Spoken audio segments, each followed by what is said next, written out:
Bom, hoje vamos falar sobre as doenças da orelha interna. Vamos iniciar falando sobre a perda auditiva congênita. Ela é uma doença bastante prevalente, tá? Então, afeta a cada 3 de 1.000 nascidos vivos, ou seja, 3 crianças têm algum grau de perda de audição de 1.000 crianças que nascem vivas, ou seja, um número bastante satisfatório, né? Bastante alto. E sendo que uma de cada 1.000 tem uma perda severa ou profunda. E por volta de 50% delas simplesmente não tem nenhuma outra lesão. A única coisa que ela tem é perda de audição. Então isso pode passar despercebido, né? E geralmente passa, porque a criança nasce completamente sem nenhuma normalidade externa, tá? Exceto a perda auditiva. Daí a importância da lei que introduziu a triagem auditiva neonatal universal, que é o famoso teste da orelhinha, porque justamente você perdia metade das crianças com perda auditiva. Se você fizer um teste de triagem, você consegue fazer uma identificação precoce. Agora, metade das outras crianças que têm perda de audição, elas têm algum fator de risco que podem predispor. Então essas crianças acabavam sendo avaliadas. Então você conseguia detectar uma parte delas e a outra se perdia. Então quais são os fatores de risco que a criança pode apresentar e que nos indica que devemos avaliar com mais cuidado a audição dela? Então alguns fatores perinatais como a prematuridade, a hipóxia neonatal, a internação em UTI por mais de 5 dias independente do motivo, o uso de ototóxicos, que você acaba tendo que utilizar essas drogas para tratar algumas infecções neonatais, e aquelas crianças que têm necessidade de fazer exsanguíneo transfusão, ou seja, uma transfusão sanguínea, geralmente por incompatibilidade RH. Algumas infecções que a mãe adquire durante a gravidez podem transmitir para o feto e levar a malformações, dentre elas a perda auditiva. Então, infecções pelo citomegalovírus, que hoje em dia tem se visto que a prevalência é alta, a sífilis, que tem retornado, né? Toxoplasmose, rubéola, que hoje em dia está baixa por causa da vacinação, o herpes e o HIV. Tá? Outra, viu-se que criança que tenha algum grau, alguma malformação de cabeça e pescoço pode ter uma tendência maior, além dessa malformação ter associado perda auditiva. Algumas alterações de exame físico que estão associadas a algumas síndromes que cursam com perda auditiva, por exemplo, a heterocromia de íris, então a criança nasce com uma íris de cada cor, ou o canto dos olhos mais afastados, que a gente chama de distopia cantorum, ou uma mecha de cabelo branco, ou seja, um cabelo sem coloração na região frontal, ou se esse paciente tem histórico de surdez genética na família. Então, os pacientes com essas alterações precisam ser avaliados com um pouco mais de cuidado. Mas a triagem tem que ser feita em todas as crianças. Por quê? Senão a gente perde metade dos pacientes com deficiência auditiva, vão sair da maternidade sem o diagnóstico.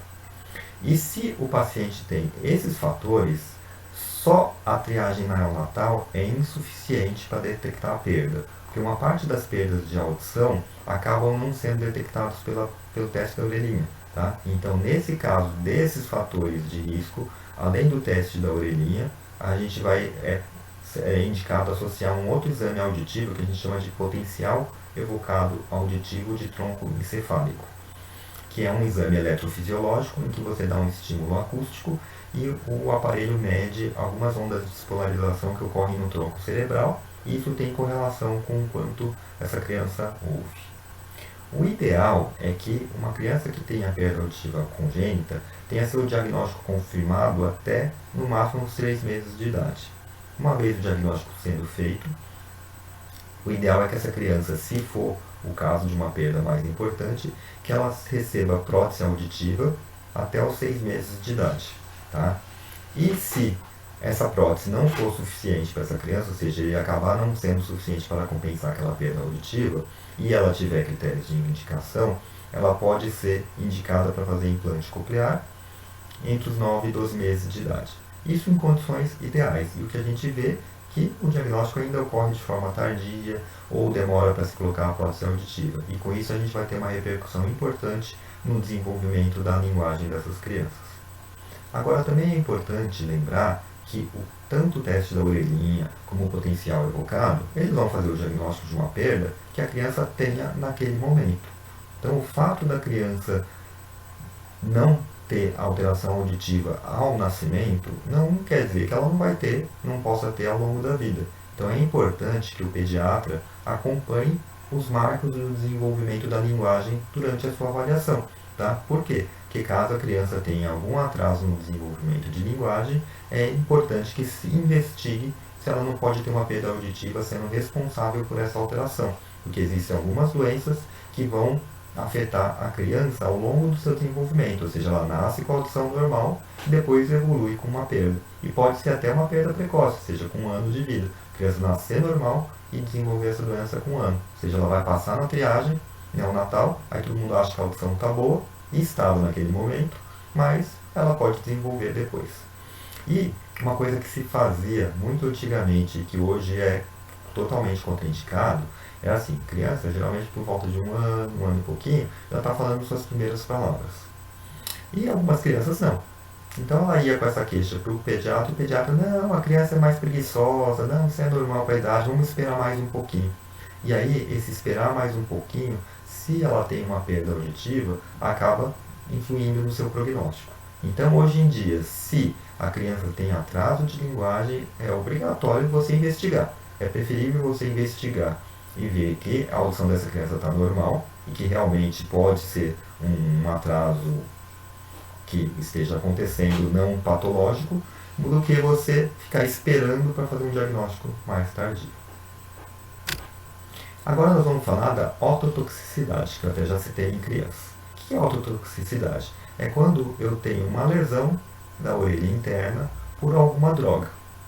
E essa lesão da orelha interna, ela pode afetar a cóclea, que aí a gente vai ter como manifestação clínica perda de audição, que é hipoacusia, ou o paciente reclamar de zumbido, né, aquela sensação de som que não tem uma fonte externa, ou a droga também pode afetar o labirinto, e o paciente ter queixa de vertigem ou de desequilíbrio.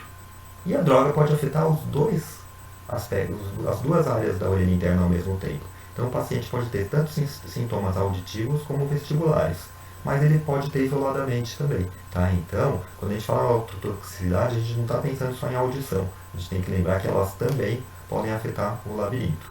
Mas a gente tem drogas que podem dar só perda auditiva, drogas que podem dar só alteração do equilíbrio e drogas que podem afetar as duas áreas.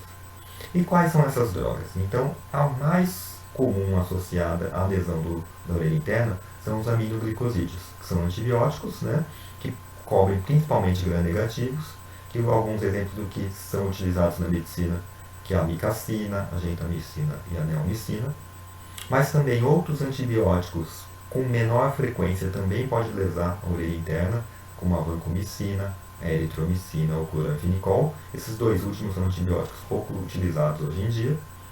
Mas não é só medicação que pode causar lesão da orelha interna. Então, por exemplo, aqui ó, a clorexidina, que é um antisséptico, né, uma medicação usada para antisepsia em procedimento cirúrgico, pode ser ototóxica.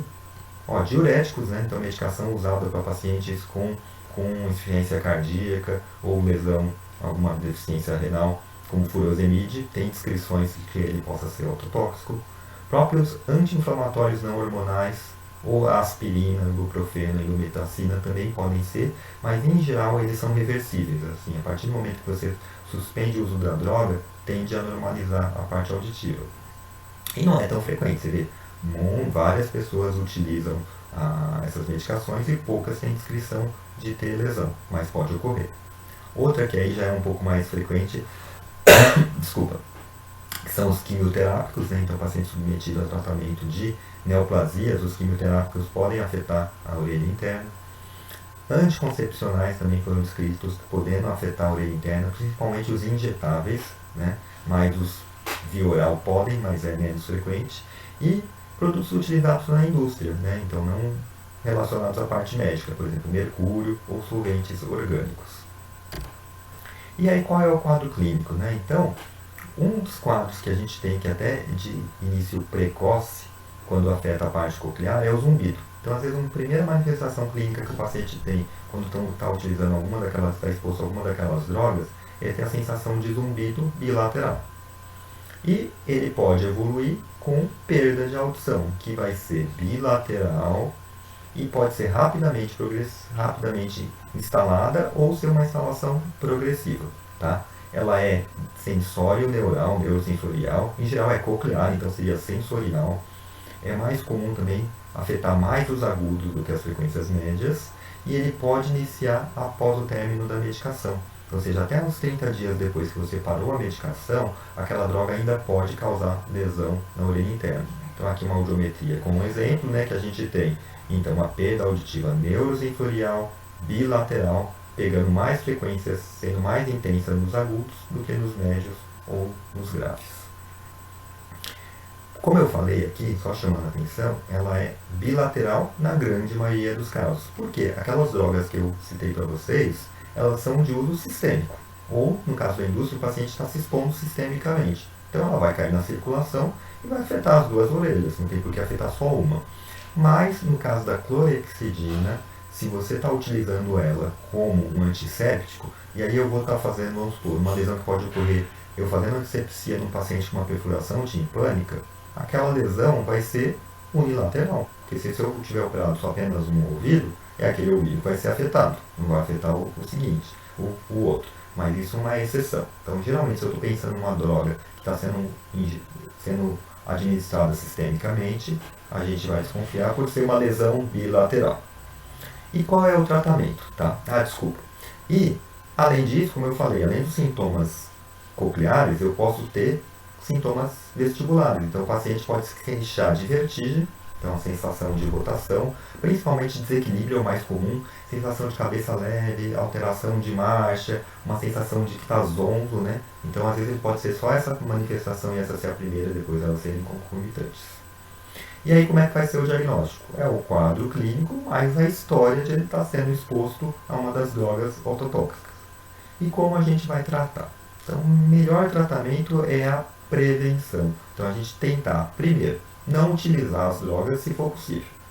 E não sendo possível, por exemplo, o paciente tem uma infecção e que há necessidade de usar um omeprazolídeo, eu vou monitorar. Ou seja, a gente vai ativamente questionar o paciente com relação aos sintomas e, se necessário, fazer os exames caso surja algum sintoma. Os sintomas, a gente fazer os exames audiológicos. Porque, uma vez detectado, eu vou poder monitorar se eu continuo com aquela droga ou não. Tá? Porque alguns tratamentos, por exemplo, para infecção, a gente utiliza as medicações, vocês vão ler na literatura, está descrito assim, usar de 7 a 10 dias. Quer dizer que 7 eu posso parar, desde que, é claro, a infecção esteja sob controle. E algumas vezes a gente prolonga, a infecção mais grave vamos dar mais alguns dias, fazer 10. Mas aí no caso, se o paciente está com a sua infecção controlada, e eu já estou tendo manifestação de autotoxicidade, eu posso, se já atingiu o mínimo de tratamento, suspender aquela administração de medicação. Outra coisa que pode ser feita também é a gente administrar a droga de maneira lenta, tá? Então, em vez do antibiótico ser injetado em bolos, você colocá-lo para correr por meia hora, uma hora, né? E fazer doses fracionadas. Por exemplo, a micracina, ela poderia ser dada a cada 24 horas. Mas ao invés disso, melhor eu dividir a dose a cada 12 ou 8 horas. Eu dou uma dose menor, uma infusão mais lenta, foi visto que isso reduz a quantidade de lesão. E como eu já comentei, menor duração possível. Agora, se não foi possível tomar esse cuidado e o paciente evoluiu com uma perda auditiva, essa perda é irreversível. Então, o que nós vamos fazer é, caso essa perda esteja tendo repercussão no seu dia a dia, encaminhá-lo para colocar a prótese auditiva, o aparelho auditivo. Outra lesão de orelha interna que é interessante vocês estarem sabendo são as lesões causadas por som. Tá? Então a exposição sonora, dependendo do tempo que você é exposto e da intensidade, ela pode lesar a cóclea, tá? Lesar a orelha interna.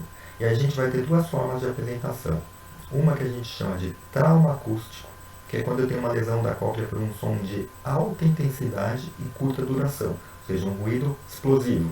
Então são ruídos que são acima de 20 a 120 decibéis, ou seja, poucos segundos já são suficientes para causar lesão coclear. Por exemplo, tiros, explosões, rojão, decolar de um avião, né, se a pessoa estiver ali na pista sem proteção. E qual vai ser o quadro clínico? Então o paciente vai ter um zumbido importante, perda de audição, que normalmente é bilateral, Mas pode ser único, por exemplo, se é um rojão, estourou próximo de uma orelha, às vezes a perda é só de um lado, tá? É uma perda sensorial, tá? Mas como esses sons de alta intensidade podem estar associados à explosão, o que acontece? Numa explosão eu tenho um grande deslocamento de ar. E esse ar pode fazer uma lesão mecânica na orelha média. E aí o paciente tem um rompimento de tímpano e ter otorragia e otalgia. Tá? Agora, se é só o som, não chegou a ter esse deslocamento de ar importante, então você vai ter só os sintomas relacionados à orelha interna. Já quando eu tenho uma exposição crônica a um som, causando lesão não agudamente, a gente vai chamar de perda auditiva induzida por ruído, que é utilizada essa síndrome, essa abreviatura aqui com frequência na otorrinolaringologia, a gente chama de PAIR, que é uma exposição crônica a sons a partir de 85 decibéis. Ou seja, até 80 decibéis de exposição eu posso ficar 24 horas exposto todos os dias que eu não vou ter uma lesão auditiva. Já a partir de 85 decibéis, dependendo do tempo, eu posso ter lesão. E quanto maior a intensidade do estímulo, menor o tempo necessário para poder causar lesão. Geralmente a perda é bilateral, ela é sensorial, que é uma lesão da cóclea, e ela é mais comum de pegar os agudos, mas não os externos agudos, ou seja, ele pega geralmente entre 3.000 e 6.000 Hz, por uma questão anatômica, que é uma área onde bem na primeira curva do giro basal da cóclea, e aí eu tenho uma concentração da energia mecânica do som nessa região. Enquanto o início do giro basal é onde estão as frequências de 8.000 Hz, 2.000 Hz. Tá? E o paciente tem zumbido. Como eu falei, bilateral. Por quê? Porque geralmente o paciente está exposto a esse som crônico num ambiente em que o som está ali desenvolvido. Algumas vezes a gente pode ter assimetria se a fonte sonora de exposição for mais de um lado do que do outro. Por exemplo, motorista de ônibus, tem muitos ônibus, o motor fica bem do seu lado direito. Então ele passa anos com mais som do lado direito do que esquerdo. Então a gente vai observar na audiometria, se não foi feita proteção adequada, uma perda maior do lado direito do que esquerdo. Mas em geral, ou numa indústria ou numa casa de som, o paciente vai ter lesão bilateral e simétrica, ou seja, não vai ter muita diferença de uma lesão de um ouvido para outro. Agora, essa exposição crônica aos sons não causa só problema auditivo. Ele pode ocasionar outras alterações, por exemplo, o paciente pode ter alterações de humor, né? Então irritabilidade, ansiedade, depressão. No caso das mulheres, alterações no seu ciclo menstrual, cefaleia, alteração de sono. Tá? E, detalhe importante, a gente sempre pensa em perda auditiva induzida por ruído associado ao trabalho ocupacional. Mas não pode se deixar de esquecer do recreacional, ou seja, não é porque eu gosto de um som que aquele som não vai causar lesão. Então, às vezes o paciente tem uma história parecida com uma perda auditiva por ruído, e você vai ver ele não trabalha num ambiente ruidoso, mas o hobby dele é tocar numa banda, participar de um coral de uma igreja, ou seja, ele se expõe em um momento de diversão, ou não num momento não de trabalho, tá? E também lesa, seja o som, seja sendo agradável ou não, o que vai importar é a intensidade, né? E até hoje em dia a gente vê menos ocupacional do que recreacional. Por quê? Porque a legislação é bem dura com o empregador, tá? Então, ele tem que fornecer os aparelhos de proteção individual, ele tem que fiscalizar o uso e as multas, o ganho de causas jurídicas para o trabalhador é sempre favorável ao mesmo. Então as empresas tomam bastante cuidado com o uso desses aparelhos, né? Então a gente vê que hoje em dia o ocupacional é menos frequente. Já o recreacional não, porque quando o paciente vai para a sua diversão, ele às vezes não está muito preocupado em se proteger. E como eu falei, quanto maior a intensidade, menor o tempo de exposição. Existe até uma regrinha que é assim, que a cada 5 decibéis de aumento, ou seja, o paciente com 85 decibéis de exposição, ele pode ficar até 8 horas naquele ambiente sem ter lesão.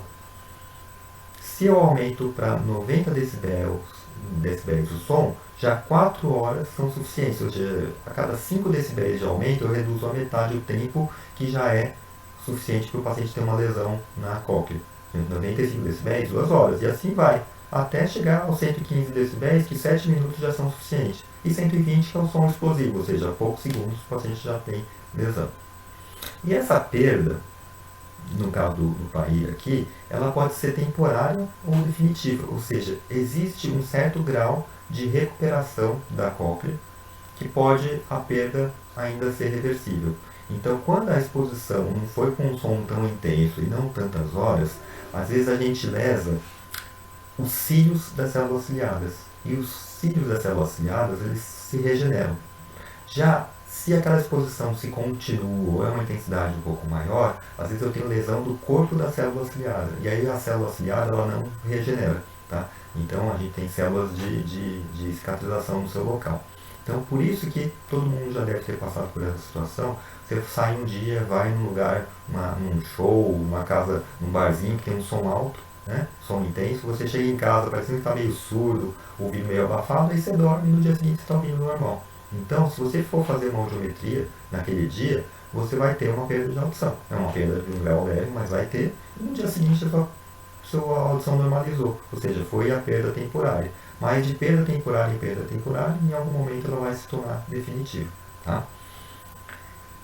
A audiometria desses pacientes que vão ter então, uma perda neurosensorial bilateral, simétrica e mais acentuada entre 3 e 6 mil Hz do que aqui em 8.000. Até a gente chama isso aqui de gota acústica, apesar que isso aqui não é patognomônico. Não dá para eu dizer que fez isso, com certeza é perda por ruído, mas é bem sugestivo. Tá? O ideal no tratamento é, de novo, prevenir, porque a grande maioria das perdas neurosensoriais são irreversíveis. Né? Então é usar o quê? Equipamento de proteção individual. Então o paciente pode usar tampão ou usar fones de ouvidos que vão reduzir a intensidade do som. Se vai usar tampão ou fone, isso vai depender do médico do trabalho. Ele vai medir o ambiente, o som naquele ambiente, tá? E para poder definir qual que é mais adequado. O tampão ele tem um certo grau de atenuação, o fone é um pouco maior. E dependendo da intensidade, às vezes é recomendado que o paciente use os dois. Por exemplo, o paciente em aeroporto, vocês prestarem atenção aqueles funcionários que trabalham ali perto do avião, que colocam ali os calços nas rodas e tal, vocês vão ver que eles estão com fone, e quando eles estão sem o fone, às vezes eles estão com fone no pescoço, né? Eles estão usando um tampão também. Tá? E uma vez a perda instalada, se aquela perda está causando repercussão, a gente pode indicar aparelho auditivo. Tá? Outra perda que é interessante vocês estarem sabendo é a perda que ocorre pela idade, que a gente chama de presbiaclusia. Então, é uma perda auditiva que está relacionada com envelhecimento. São alterações degenerativas que vão ocorrendo ao longo dos anos. Como eu comentei já na parte do som, a célula ciliada ela não regenera. Uma vez que a gente vai perdendo, há uma chance de você ir tendo perda auditiva. E, na verdade, quando a gente fala em perda pela idade, tem várias coisas associadas. Além de fatores genéticos, né? Então a gente vê que tem famílias que têm tendência de ter perda mais precoce do que outras, alimentação, aterosclerose, tabagismo, estresse, alguma exposição ao ruído, doenças sistêmicas, né? Hipertensão, diabetes, que vão alterar a parte circulatória, ou seja, tudo que a gente vai se expondo ao longo da vida, a gente depois às vezes não consegue separar do que ocorreria só pela idade, que ocorre uma degeneração só pela idade, além do que a gente foi exposto.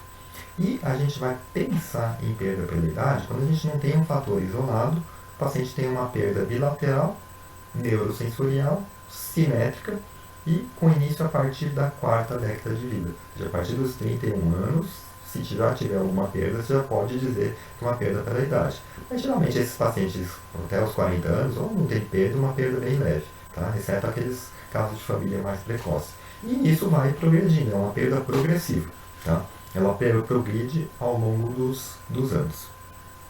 Aqui eu tenho um exemplo que é uma perda em agudos, mas no caso da presbiaclusia, ela pode pegar também em graves, pode ser uma curva plana, pode ser um pouquinho mais em grave que agudos. Isso aí é variável, até tem alguns tipos específicos de perda pela idade que não vem ao caso.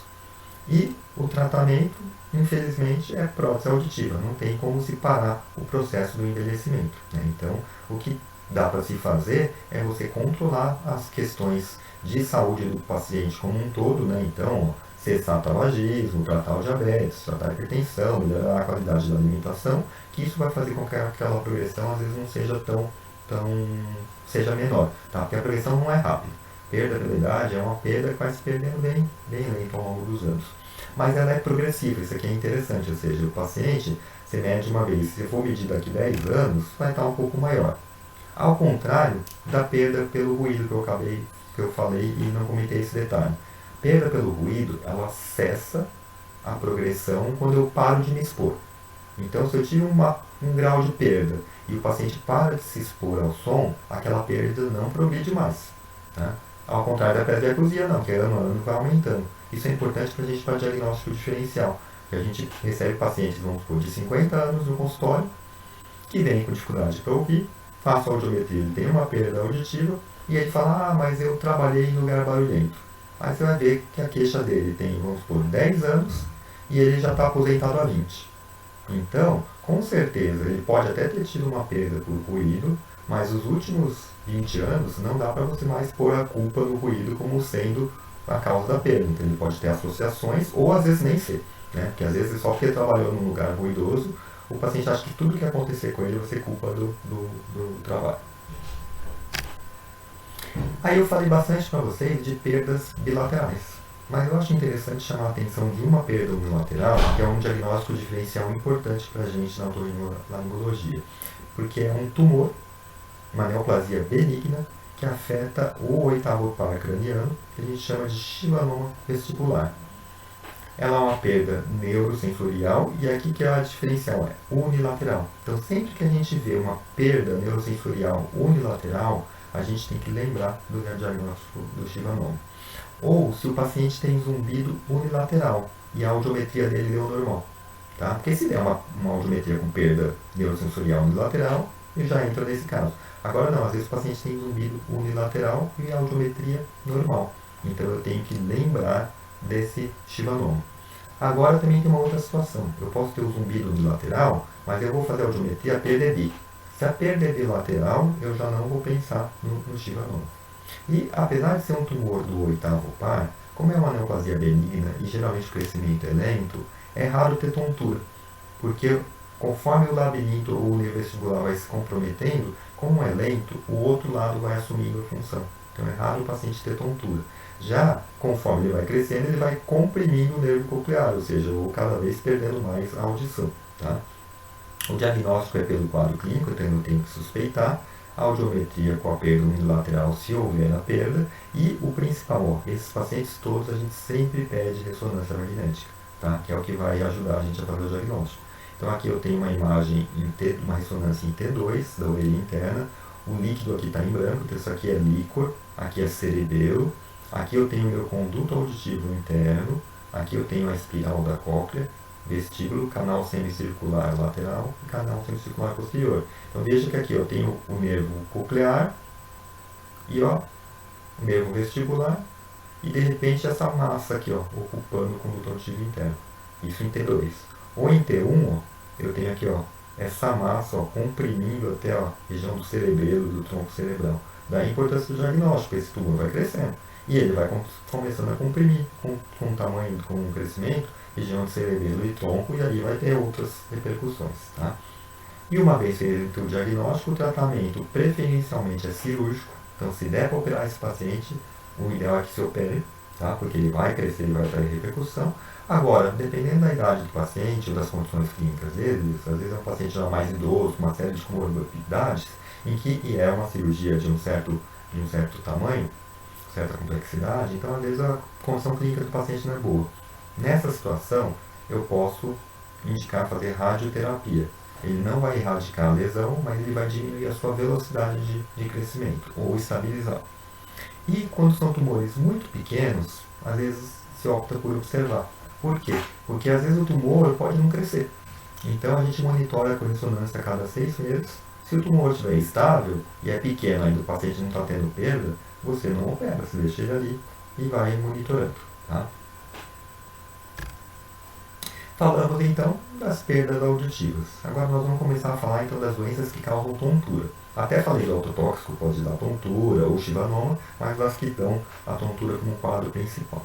Então é interessante vocês conhecerem essa doença aqui, chamada vertigem posicional paroxística benigna, que a gente gosta muito de usar essa sigla, que é o VPPB. que é o quê? Primeiro, é uma doença bastante frequente em idosos, tá? Às vezes, se você pegar no ambulatório de especialidade, ele é a causa mais frequente ou a segunda mais frequente de perda de tontura em idosos, tá? E ela vai ocorrer pela seguinte forma. Então, lembrando aqui a anatomia e fisiologia, então a gente tem aqui a cóclea, né, o labirinto. Dentro do labirinto, a gente vai ter as células ciliadas responsáveis pela sensação do equilíbrio do sacro e do utrículo, em que eles são células ciliadas que estão imersas, que estão no topo dos cílios, tem uma gelatina de matriz extracelular, e sobre essa gelatina a gente tem concreções, pequenos fragmentos de carbonato de cálcio, que nós chamamos de otocônios, como se fossem pequenas pedrinhas, e que elas ajudam a estimular mais aquela célula ciliada. Né? Vocês viram na fisiologia, então o paciente está parado. Ele começa a andar, tendência por inércia que aquelas pedras ficam paradas, então elas vão defletir aquele cílio que vai gerar um potencial de ação no nervo. Ou quando o paciente está andando, aquilo volta para a posição normal. Ele parou, aquilo tende a continuar um pouquinho. Tá? Então ele vai estar sensibilizando.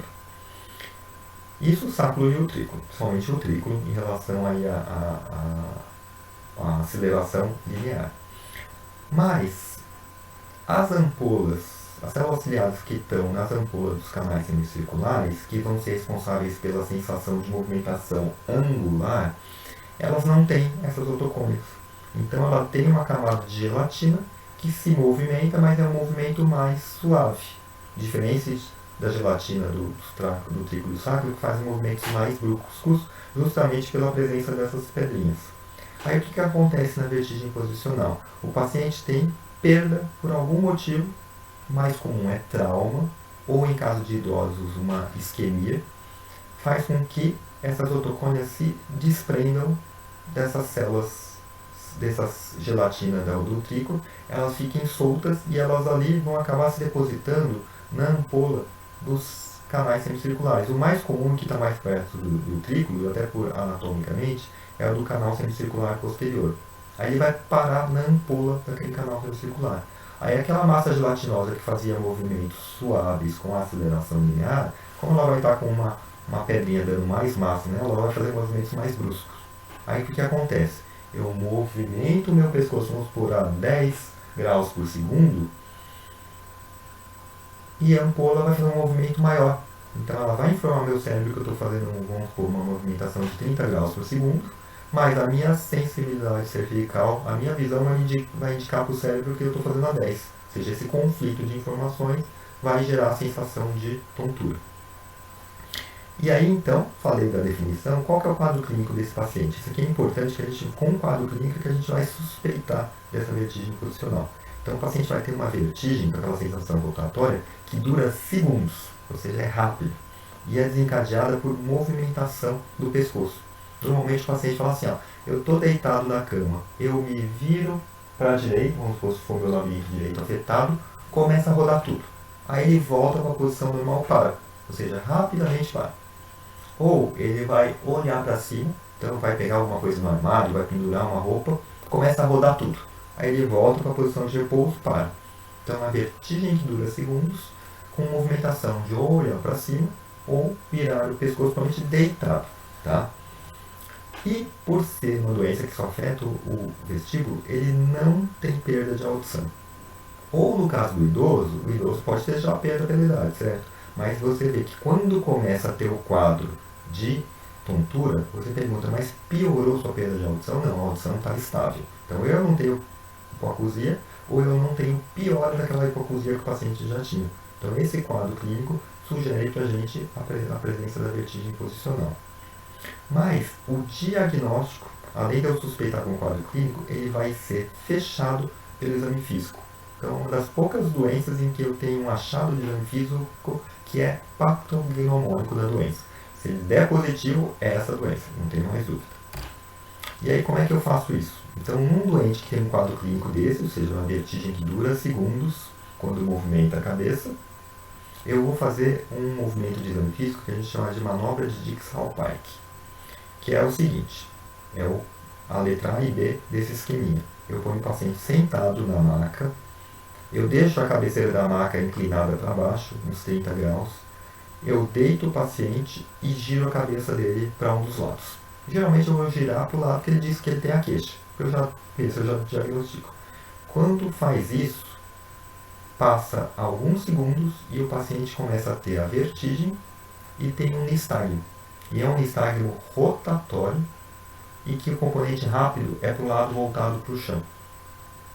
Então, isso fecha para mim o diagnóstico de uma vertigem posicional paroxística benigna. E por ser um nistagmo periférico, ele é esgotável, ou seja, se eu voltar o paciente para a posição normal, fizer de novo, vai ter de novo, mas em menor intensidade, até um momento que vai parar. Ou seja, por um tempo ele para. Aí eu tenho que dar algum tempo de descanso para poder retornar. Tá?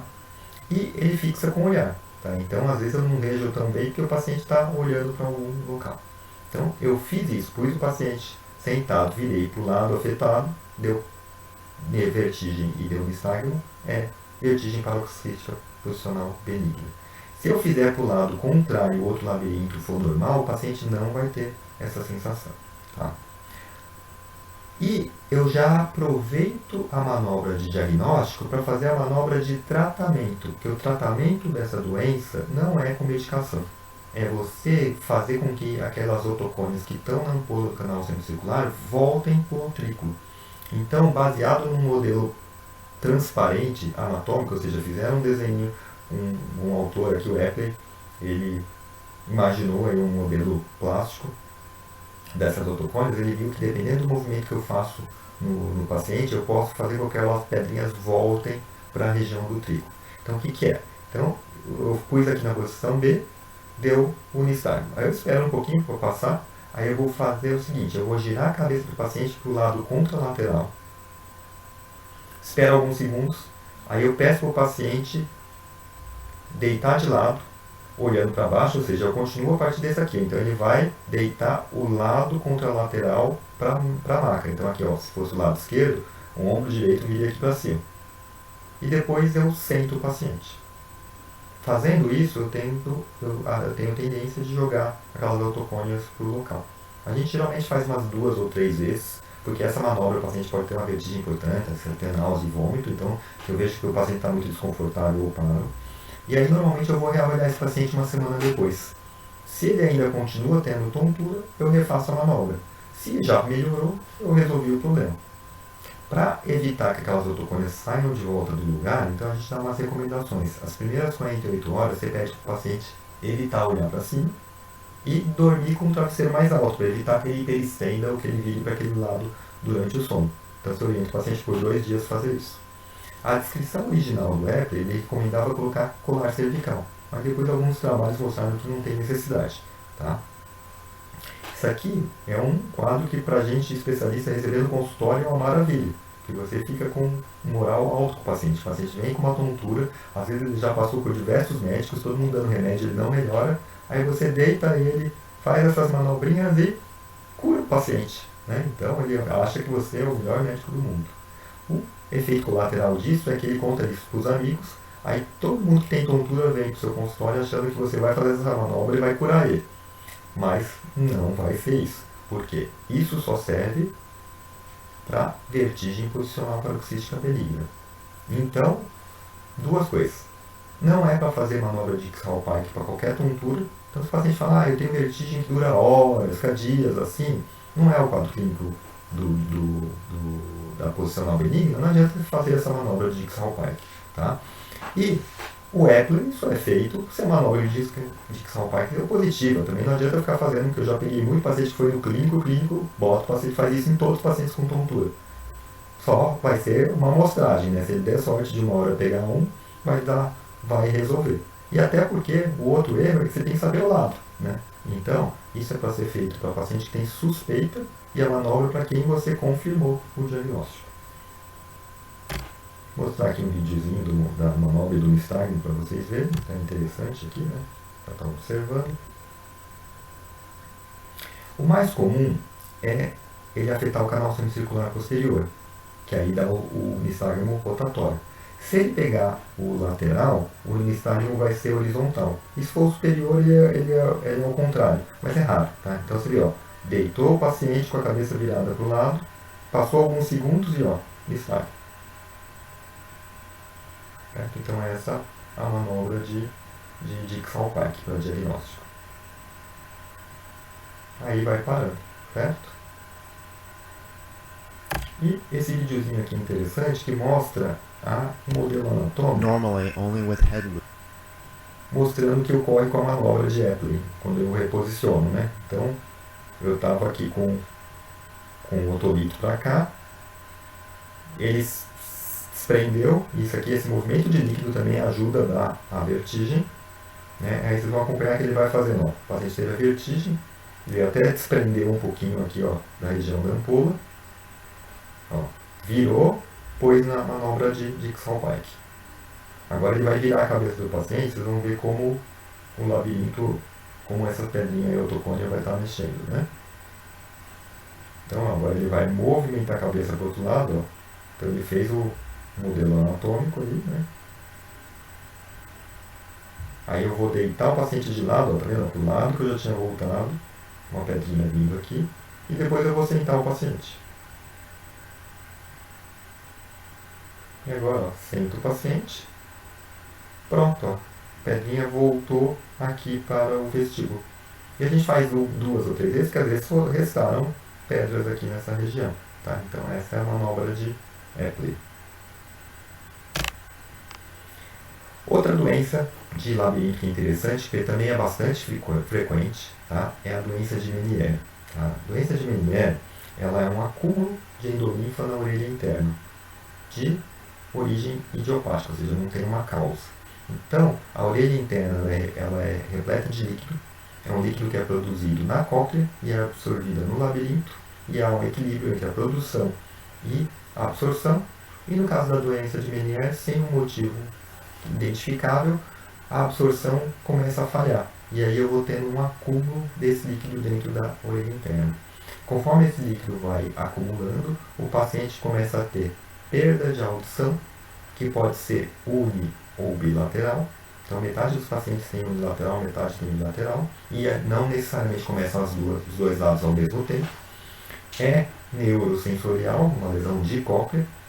No início é flutuante, ou seja, o paciente pode ter perda, essa perda pode melhorar. Então é uma das poucas doenças neurosensoriais que eu tenho melhora no início. Só que conforme vai progredindo a doença, essa perda vai progredindo e aí deixa de ser reversível. O mais comum, que também é uma coisa que chama atenção, ele começa nas frequências graves. Você vê que as doenças que eu falei para vocês antes, a maioria começa em agudos, né? Então o paciente começa aqui, ó, com uma perda neurosensorial em grave. Nessa fase, pode ser reversível. Depois, com o passar do tempo, eu vou começando a ter lesão dos agudos. Então o agudo começa a cair. E até essa conformação a gente chama de curva em U invertido na audiometria. E com a progressão da doença, eu posso depois pegar as frequências médias e ficar plana essa curva, e vai caindo, né? Vai caindo como um todo. O paciente pode até ter uma perda completa da audição com a doença de Meniere.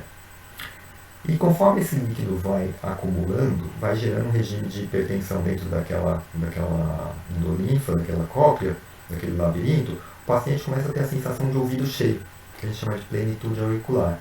Começa a ter zumbido, tá? Então até é um conjunto de sintomas. Então ele começa com perda de audição, zumbido, plenitude auricular, até uma hora que a gente tem pequenos rompimentos naquela endolinfa pelo excesso de líquido, de pressão.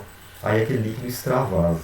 Aí acaba misturando o líquido da endolinfa, que é rico em potássio, com o da pelinfa, que é rico em sódio, que é tóxico para as células ciliadas, e o paciente tem uma crise de vertigem. Então ele começa, são vertigens que duram minutos a horas, tá? Da náusea, da vômito. E aí o paciente fica assim alguns dias, até que aquele líquido escoa tudo, cicatriza aquela região e a crise cessa. Dependendo se é uma doença precoce, às vezes isso também faz a audição melhorar. Só que passa um tempo, o que acontece? Volta a acumular de novo. Então, essa doença tem 2 características importantes, que ela tem esse quadro clínico, que é a perda de audição neurosensorial, zumbido, plenitude auricular e vertigem, e a outra característica é que ela evolui em crises. Então o paciente teve uma vez, passa um período que pode ser de semanas, meses, anos, tem outro quadro semelhante, ou seja, ele vai tendo crises dessa doença. Tá? Então, somente com a segunda crise, né, com essa característica, a gente fez o diagnóstico pelo quadro clínico e a audiometria mostrando perda de audição neurosensorial. tá? Normalmente com os graves mais intensos do que o resto. Então essa é uma doença, que é uma doença crônica, né? Então você pode pegar na emergência uma agudização ou a primeira crise, mas o paciente normalmente ele vai estar no ambulatório já com histórico de crises dessa doença. Certo? Então essa é uma doença que vale a pena saber, porque ela é frequente. No caso, vamos supor, esse paciente aqui, ó, perda unilateral, o que eu tenho que fazer se é a primeira vez que eu estou atendendo esse paciente? Diagnóstico diferencial com estivanoma vestibular. Apesar dele não ter a vertigem tão comum, eu não posso dizer que não é. Então, se é a primeira vez que eu consulto esse paciente, eu vou fazer uma ressonância nele. Aí, feita a ressonância, descartou, pronto. Nas outras vezes eu não tenho necessidade de estar fazendo. E como é que trata essa doença de Meniere? Tá? O tratamento ele visa basicamente controlar a vertigem. Infelizmente, para a perda de audição, não tem como fazer reverter uma vez instalada. Mas se eu tiver com a doença sob controle, eu vou fazer com que a progressão seja menor. Então eu posso, controlando a doença, evitar que aquela perda acentue. Então, a gente vai utilizar diurético. Então eu posso usar hidroclorotiazida, cetazolamida, clortalidona, somente na época de crise. Existe uma medicação que ela é vasodilatadora e neuromoduladora, que ela tem uma ação ali na região que produz a endolinfa, que a gente chama de beta-estina, que também é uma medicação que a gente utiliza. E em alguns pacientes, às vezes, pode ser interessante usar corticoide, seja sistêmico ou intratimpânico, ou seja, a gente faz uma agulha transfixando o tímpano e injeta o corticoide dentro do ouvido. Tá? Se aquelas crises de tontura começam a ficar muito intensas e não respondem ao tratamento com medicação, às vezes a gente pode fazer uma ablação química do labirinto se a doença for unilateral. Então eu injeto gentamicina, que é um aminoglicosídeo, que tem mais tendência de lesar o labirinto do que cóclea, também intratimpânico. Porque aí eu vou fazer com que aquele labirinto pare de funcionar. Você, poxa, mas vai parar de funcionar, não vai ficar pior? Naquele momento sim. Mas se eu tenho um labirinto que não funciona, o outro assume a função. Já se eu tenho um labirinto que tem uma hora que funciona e uma hora que não funciona, o outro não consegue assumir. Né? Então, às vezes você simplesmente abolir um labirinto pode ser uma forma de tratamento. Agora, lógico, é agressivo, a gente vai lançar a mão quando umas medidas mais conservadoras não tiverem resultados. Até um ponto que se o paciente tem uma vertigem e não responde a nada, eu posso lançar a mão de cirurgias. Então isso aqui vai ser para aquele paciente que tem vertigem incapacitante. Então tem paciente que fica numa crise constante, está sempre rodando, ou uma semana depois tem de novo, tem dificuldade para andar, para trabalhar, e você está usando o máximo de medicação e não está conseguindo. Tá? Nesses casos, além, vamos supor, a gente tenta uma labirintectomia química, e se não deu certo, eu posso fazer uma labirintectomia cirúrgica ou seccionar o nervo vestibular. Então, assim, é raro hoje em dia a gente precisar fazer isso, mas em alguns casos ainda pode. Mas qualquer um desses tratamentos não vão recuperar a audição. Então, se o problema do paciente, vamos supor, a vertigem está controlado, mas é a audição, infelizmente, não tem o que fazer. E gostaria de falar para vocês, para a gente até desmitificar esse nome, sobre a labirintite, mas a labirintite verdadeira. O que é labirintite? É uma inflamação da orelha interna, então até poderia ser chamado de otite interna, né? Mas não é um termo que se usa em nenhum lugar. É uma inflamação então, da orelha interna, com a orelha interna também chamada de labirinto, foi o nosso nome de labirintite, e que ela ocorre quase sempre como uma complicação de uma infecção de orelha média, seja uma otite média aguda ou uma otite média crônica, que tem acuso. Então vai ser a otite média crônica supurativa ou a colesteatomatose. Que aí, como eu vou ter uma lesão dessa orelha interna, o paciente vai apresentar vertigem, que é o quadro que vai chamar a atenção, náusea, nistagmo pode ter, e outro, ó, perda auditiva, porque sempre a otite média aguda e a otite média crônica já tem uma perda, que é condutiva. E se a inflamação passa, a infecção passa pela orelha interna, eu vou ter uma perda mista, tá? Porque eu vou começar a lesar a cóclea. Então esse paciente vai ter perda de audição e zumbido. Quando eu for examinar esse paciente, obrigatoriamente na otoscopia vai ter alteração. Uma alteração de otite média aguda, uma alteração de otite média crônica com otorreia. Tá? Na fase inicial da doença, a gente tem só toxinas passando para o labirinto, que é a fase que eu consigo tratar e não deixar sequelas. Ou ele já pode estar numa fase em que eu tenho pus no labirinto. E aí esse pus depois vira fibrose e uma lesão coclear definitiva. Ou seja, o paciente vai ter algum grau de perda de audição neurosensorial, que pode ser até uma surdez completa, como sequela. Eu trato, ele melhora da vertigem, mas a audição acaba ficando uma perda em definitivo. E se eu não trato esse paciente, a orelha interna ela tem um canal que comunica diretamente com o espaço subaracnoide. O paciente evolui com uma meningite, tá?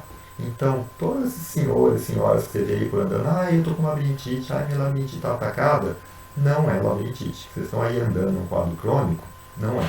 Porque a labirintite ela é considerada até uma urgência otorrinolaringológica. Uma vez feito o diagnóstico, eu interno esse paciente, que eu tenho que dar antibiótico endovenoso para controlar a infecção. Vou medicar, lógico, ele está com tontura, náusea, então a gente vai dar o que a gente chama de sedativo labiríntico. Então a gente vai dar medicação como a meclizina ou dimenidrato. E se for uma otite média aguda, como eu falei para vocês das complicações, se ainda não está supurando aquele ouvido, eu vou fazer uma paracentese, ou seja, eu vou abrir aquele tímpano para aquele pulso sair. E se é uma crônica, eu vou programar para fazer uma cirurgia na internação, ou seja, uma cirurgia de urgência. Então, todo mundo que você vê que não tem esse quadro não é labirintite. O grande problema é que labirintite para o leigo virou sinônimo de tontura, de vertigem. Então, toda vez que a pessoa sente uma vertigem, sente uma tontura, ela fala, estou com labirintite. E, infelizmente, muitos médicos alimentam esse termo errado que o paciente utiliza. Sua labirintite está atacada, tal. E aí o paciente fala, eu tenho labirintite. Mas, na verdade, a labirintite verdadeira é essa que eu apresentei para vocês e requer uma conduta bem agressiva para diminuir a chance de complicações. Outra tontura que eu acho interessante vocês saberem, que às vezes é uma das mais comuns em pronto atendimento, é a que a gente chama de neuronite vestibular, que é uma inflamação do nervo vestibular, provavelmente de origem viral, né? Provavelmente não, de origem viral, e que o herpes é um dos vírus que se cogita como sendo uma das principais causas. Então o paciente tem um quadro, uma infecção viral, que pode ser assintomático ou ter uma manifestação leve, por exemplo, uma dor de garganta, uma febre baixa, né? Ou um raste cutâneo, diarreia, ou seja, um quadro de uma virose, tá? Ou sintomático. E aí, alguns dias depois, ele simplesmente começa com uma tontura importante, náusea e vômito, ele para na emergência. E aí, geralmente, chega na emergência, estou com uma crise de labirinto. Tá? No exame clínico, vocês vão ver, ele não se queixa de perda de audição, porque essa doença afeta o nervo vestibular, e a otoscopia é normal. Ou seja, não tem otite média aguda, não tem otite média crônica. Porque se eu tiver otite média aguda ou otite média crônica, até que se prove o contrário, eu vou considerar como sendo uma labirintite. Nesse caso, a otoscopia é normal. E outro dado importante, que eu não coloquei aqui, sempre que eu tenho um sintoma de par craniano, no caso aqui eu estou falando do oitavo par, falei para vocês na aula do nervo facial, eu tenho que fazer um exame neurológico, porque eu tenho que diferenciar se é um quadro periférico de um quadro central. Por exemplo, um paciente tendo um AVC de tronco pode ter vertigem, náusea e vômito e ir para emergência. E eu falo, é uma neuronite, trata ele como uma neuronite, ele está tendo um AVC. O que vai diferenciar? Ele vai ter outras alterações no exame neurológico. Ou seja, ele vai ter alteração de força, vai ter alteração de algum outro par craniano. Então, sempre a gente faz um exame neurológico curto, breve nesses pacientes, mas para detectar essas alterações. Então, o exame neurológico dele vai estar normal, exceto as manobras de equilíbrio, né? E aí eu peguei esse paciente no pronto atendimento, o que eu vou fazer com ele? A gente dá antiviral, então vai dar a ciclovir por 5 a 7 dias. Vamos dar corticoide, porque tem uma inflamação no nervo, então ajuda a diminuir a intensidade da inflamação. Então a gente vai usar o prednisona, o dexametasona. E a gente vai dar medicação para tirar a tontura, tirar a náusea e o vômito, que aí é o dimenidrato e a meclizina. Aí esse paciente, uma vez controlado, ele pode ir para casa, tá? E tende a ser um quadro autolimitado e único, ele não costuma ficar recidivando, tá? É interessante aqui eu lembrar uma coisa para vocês, que vão estar no pronto atendimento, em relação a dar dimenidrato e meclizina para a tontura. Sempre o nosso corpo, o nosso labirinto, somente o outro lado, ou mesmo a visão, a propriocepção, o sistema de equilíbrio, tende a compensar um outro órgão que não esteja bem. Mas essa compensação ela é progressiva. Então é interessante, sempre que eu der medicação para a tontura, eu não pará-la abruptamente. Quando o paciente chegou ali na emergência, eu mando ele para casa tomando, vamos supor, o Dramin aqui, que é o dimenidrato, um comprimido de 8 em 8 horas. Aí é comum, às vezes o clínico fala assim, toma um comprimido de 8 em 8 horas por 5 dias. Aí o paciente fica bem 5 dias. Quando ele para, o labirinto alterado às vezes ainda não recuperou e o outro não teve a possibilidade de compensar. E o que acontece? Ele volta a ter tontura, náusea e vômito de novo. Então a gente sempre deve passar a dose decrescente da medicação. Então, pedir para ele tomar 5 dias de 8 em 8 horas, aí eu vou pedir para depois ele passar a tomar de 12 em 12 horas mais 5 dias, depois só à noite, porque dá sonolência, mais 5 dias, e aí sim parar. Então essa retirada progressiva vai dar tempo para que ou aquele labirinto que foi labirinto ou nervo que foi afetado se recupere, ou que pelo menos o outro lado passe a trabalhar mais e compense. Tá? Então nunca é bom você parar de repente a medicação. Então a gente sempre vai tirando aos poucos. Tá? Bom, como eu estava já falando para vocês, é sempre importante a gente separar um paciente que está com tontura, se é um quadro de labirinto ou nervo vestibular, que seria um quadro periférico, de uma doença do sistema nervoso central, que principalmente no quadro agudo, se eu tratar de forma inadequada, vai ter uma repercussão catastrófica. Então, o periférico, a gente vai ver que os achados do exame físico são mais discretos. Então, o nistagmo não é tão importante, né? As alterações de equilíbrio não são tão importantes. Já no central, não. Você vê nistagmo ali saltando à vista, ou ele tem um quadro clínico, um exame físico bem rico. O nistagmo vai ter características de nistagmo periférico, ou seja, vai ser ou horizontal ou rotatório. Tem latência, ou seja, logo que eu ponho o paciente e faço algum movimento de cabeça nele, tá? Demora uns segundos antes de começar, pode ser esgotável e ele reduz com a fixação ocular. Tanto que às vezes a gente nem vê na emergência. Por quê? Não tem nistagmo? Não, porque como o paciente está olhando para você, o nistagmo está reduzido. Já o central não, ele pode ser vertical, mas também não. Se horizontal ou se rotatório, não descarta nistagmo central. Mas ele não tem latência, é inesgotável, então se está presente, ele chega na emergência com aquele nistagmo, e às vezes você pede para o paciente fixar o olhar, até piora com a fixação ocular. E o fundamental aqui, exame neurológico, vai estar normal no periférico, exceto as provas de equilíbrio, né, que eu falei para vocês na aula de semiologia, o Romberg, a marcha, né? E já o central não, eu vou achar alteração ou de outro par craniano ou alteração motora. Então isso é fundamental. E sempre fazer otoscopia. Por quê? Se eu tiver achado de otite média aguda ou otite média crônica, eu tenho que tratar como se fosse uma infecção. E no periférico eu vou ter, então, ou alterado se for uma infecção, ou vai estar normal. E no central vai estar sempre normal. Certo? Isso ajuda aí no diagnóstico diferencial. Também ajuda a gente no raciocínio diagnóstico separar os que estão associados com perda de audição dos que estão sem. Por exemplo, a vertigem posicional paroxística benigna e a neurorinite vestibular, o paciente tem vertigem, tem náusea e vômito e não tem perda de audição associada. Ou se ele tinha uma perda prévia, você vai ver que não piorou quando começou o quadro vertiginoso. Já outras doenças, a hipoacusia faz parte do quadro clínico. Então, no Meniere a gente vai ter perda de audição, o autotóxico pode ter perda de audição, a labirintite vai ter perda de audição e o chibanoma também. Tá? Então, ajuda às vezes separar se tem perda de audição ou não no diagnóstico diferencial. E eu falei bastante para vocês de prótese auditiva, então eu vou falar brevemente de dois aparelhos que a gente tem para tentar compensar a audição. O primeiro é a prótese auditiva. Então, para eu utilizar a prótese auditiva, eu tenho que ter algum grau de funcionamento na minha cóclea. Tá? Porque o aparelho auditivo ele é um amplificador, ele vai aumentar o volume do som para poder estimular mais aquela orelha. Então ele tem um microfone que capta o som, aumenta esse volume e joga esse som com volume mais aumentado no conduto auditivo externo, nesses dois tipos de aparelho que eu estou mostrando para vocês. Esse aqui é um intra-auricular e esse é um retro-auricular, ou seja, ele capta o som e joga o som amplificado aqui. Né? Então ele capta o som e joga ali para o monge ali para dentro. O aparelho auditivo ele serve para tanto perda condutiva como isso neurosensorial, ou seja, não é só para perda sensorial neural. Se o paciente tem, vamos supor, uma autoesclerose, como eu falei para vocês na aula de orelha média, eu posso usar um aparelho, ele vai dar um volume mais intenso.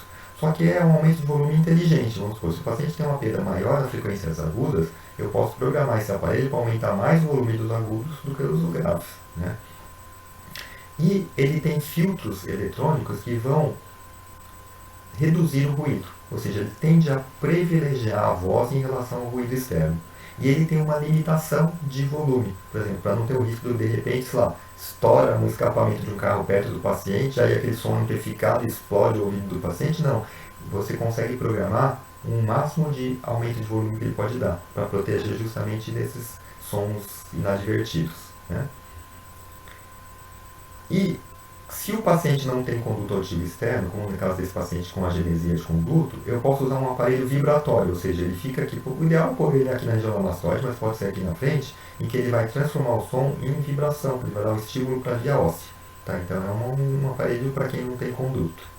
Agora, é fundamental, o aparelho auditivo, ele vai compensar a perda auditiva, mas ele não está tratando nem diagnosticando a etiologia. Então é sempre bom, antes de eu pensar em aparelho, eu saber por que o paciente tem a perda. Então imagina, o paciente tem uma perda, eu ponho ele, coloco ele usando o aparelho e ele está bem. Aí passa um tempo, a perda progride, eu regulo ele para ir melhorando. E esse paciente, a causa da perda dele é um tumor.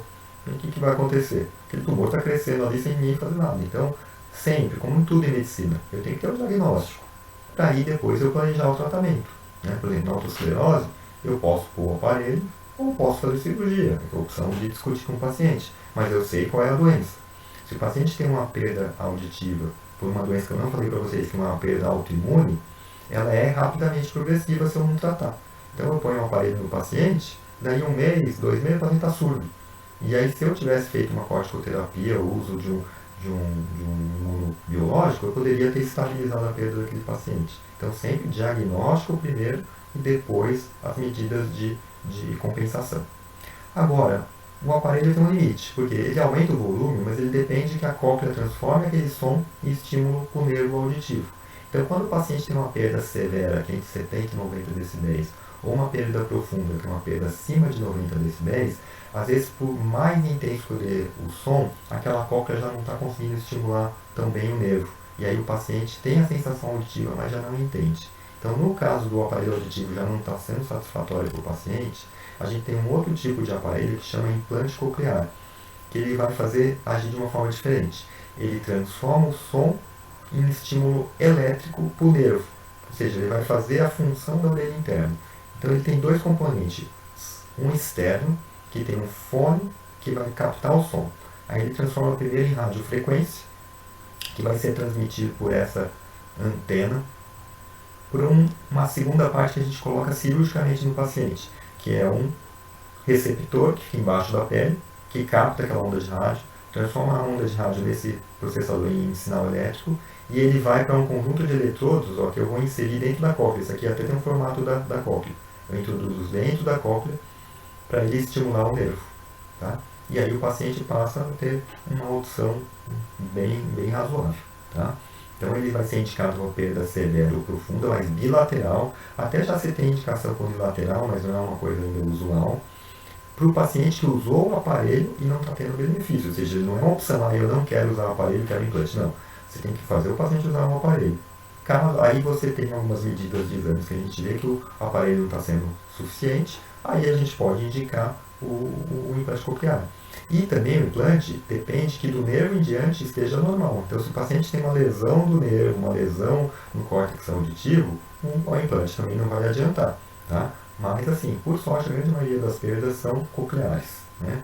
E o resultado depende do tempo que o paciente tem a perda, da estimulação, do desenvolvimento da linguagem. Então, quanto mais tardio implantar um paciente, pior o prognóstico. Então, uma criança que nasceu com uma perda congênita, se eu implantá-la com 1 ano de idade, o resultado dela vai ser muito melhor que uma criança que eu implantar com 4. Um adulto que tem 10 anos de perda vai ser pior do que um adulto que tem 2 anos de perda e que os dois já tinham indicação do implante. E um último videozinho aqui para mostrar como que é o implante coclear. Então, In normal hearing, the hair cells of the inner ear transmit information to the hearing nerve, which sends it to the brain. In most cases, transmitindo, então, células ligadas vão despolarizando o nervo, mas conforme eu vou perdendo as células ligadas, eu vou parando de ter estimulação. Aí o implante que ele faz? Então vai captar o som, transformar em radiofrequência, e aí vai mandar ondas de rádio para essa antena aqui, que ela tem um imãzinho que vai grudar com o ímã da parte interna, que está embaixo da pele, que tem uma antena receptora do sinal da rádio, transforma em sinal elétrico e vai estimular a cóclea. E ele aproveita um dado que vocês viram na anatomia, que a base da cóclea transmite som agudo e o ápice o som grave. Então, se é um som agudo, ele estimula os eletrodos da base, se é um som grave, os eletrodos do ápice. Né? Então, você vê, aí ele despolariza a célula e vai mimetizar o que a orelha interna faz. Então, hoje em dia, a gente tem bastante tecnologia para perda auditiva. Então, era isso que eu queria comentar para vocês sobre as doenças da orelha interna. Vou só deixar o videozinho aqui finalizar, né? E aí no córtex a gente toma consciência dos sons, né?